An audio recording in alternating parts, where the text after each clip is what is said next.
کاکە ئەمەوێ لە تۆ سڵاوکەم ژێرکەوشت وە ماچ لێوم گڵاوکەم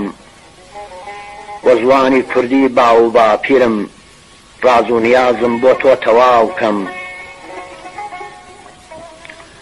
قەڵەم سەعادەی تەکاندە لە خۆت تاوە سواری تەبع لە شیعرا ناوکەم قافیە هەڵڕێژم وەسەر نامەدا تا نەزمم هەر وەک دوڕی خۆشاوکەم بۆ کەوای غەزەل لە پارچەی غەزەل نقرازی زەوقی خۆم تازە ساوکەم ئەدەبی کوردی لە ناو عالەمە درەخشان و بەرز وەکو هەتاوکەم مەزرعەی وشکی دیوانی کوردی و ئاوی لێوی قەڵەم سەراوکەم شعری دێرباوی نەپۆڕ و نەخونج وەک راشکی دەشت ڕەتی بڵاوکەم شفای دەردی دام گەیشتنی نامەت فدای پەنجەکەت بینایی چاوکەم